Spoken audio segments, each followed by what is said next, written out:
अगर मैं तुमसे पूछूं कि तुम्हारी लाइफ का एक सपना क्या है, वो जो तुमने कभी किसी को नहीं बताया, तो वो सपना जो तुम सोचते हो पर परस्यू नहीं करते, वो जो दिल में है पर डर की वजह से रुक गया।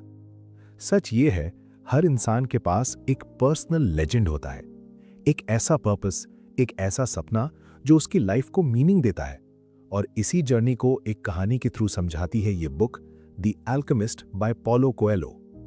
ये कहानी है एक लड़के की जिसका नाम है सैंटियागो।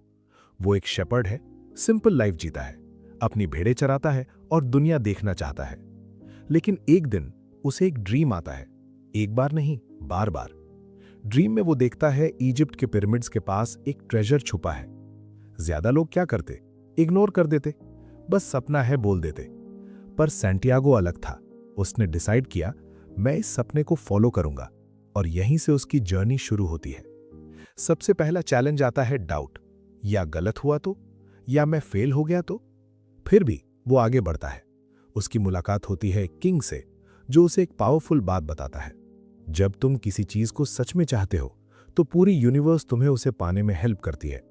इसका मतलब सिंपल है, जब तुम क्लियर और कमिटेड होते हो तो अपॉर्चुनिटीज दिखने लगती हैं। लेकिन जर्नी इजी नहीं होती। एक दिन उसके पैसे चोरी हो जाते हैं और वो एक नए शहर में अकेला रह जाता है। अब उसके पास दो ऑप्शंस थे, वापस घर चला जाए या फाइट करे। चलो समझते हैं, let's see some examples. Real life में भी जब हम कुछ स्टार्ट करते हैं तो पहला ही सेटबैक मिलता है, business fail, exam fail, rejection. ज्यादा लोग यहीं रुक जाते हैं, पर सैंटियागो रुकता नहीं।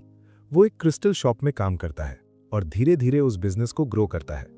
अब वो वापस जा सकता था, सेफ और कंफर्टेबल लाइफ जी सकता था, लेकिन उसने चूज किया ग्रोथ। कंफर्ट जोन छोड़ना ही ट्रांसफॉर्मेशन की शुरुआत होती है।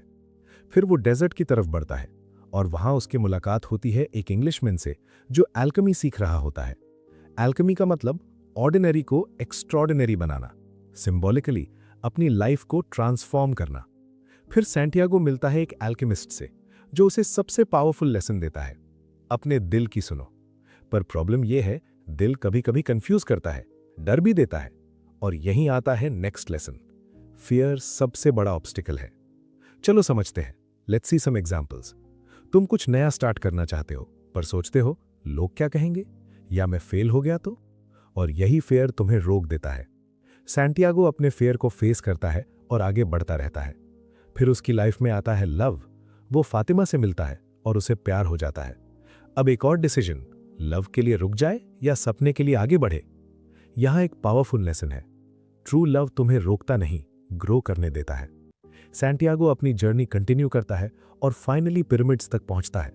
पर यहां सबसे बड़ा ट्विस्ट आता है। उसे वहां ट्रेजर नहीं मिलता, उसे मारा भी जाता है। और एक आदमी उसे बताता है, एक सपना मैंने भी देखा था, स्पेन में एक चर्च के पास ट्रेजर है, पर मैं उसके पीछे नहीं गया। और तब सैंटियागो को रियलाइजेशन होता है, ट्रेजर वहीं था जहां से उसने जर्नी स्टार्ट की थी। मतलब उसे वापस जाना पड़ता है और फाइनली उसे ट्रेजर मिल जाता है। पर असली बात यह है, यह स्टोरी ट्रेजर की नहीं, जर्नी की है। अगर सैंटियागो जर्नी स्टार्ट ही नहीं करता तो वो कभी ग्रो नहीं करता। रियल लाइफ में भी सेम है। Let's see some examples. तुम एक गोल सेट करते हो, सक्सेस, पैसा, अचीवमेंट। पर जर्नी के दौरान तुम स्किल सीखते हो, ग्रो करते हो, चेंज होते हो, और एंड में तुम वही इंसान नहीं रहते। तो इस कहानी का कोर मैसेज क्या है? हर इंसान के पास एक पर्सनल लेजेंड होता है। फेयर सबसे बड़ा एनिमी है, और जब तुम कमिटेड होते हो यूनिवर्स हेल्प करती है। तो आज से क्या करना है? अपना सपना आइडेंटिफाई करो, उस पर एक्शन लो, फेयर को फेस करो और जर्नी एंजॉय करो। याद रखो, सबसे बड़ा रिग्रेट ये नहीं होता कि तुम फेल हो गए, सबसे बड़ा रिग्रेट ये होता है कि तुमने ट्राई ही नहीं किया। और अगर तुम्हें ऐसे ही पावरफुल और लाइफ चेंजिंग स्टोरीज चाहिए तो ग्रोथ ब्लेज को सब्सक्राइब करो, क्योंकि यहां सिर्फ कहानी नहीं, जिंदगी बदलने वाली सोच मिलती है।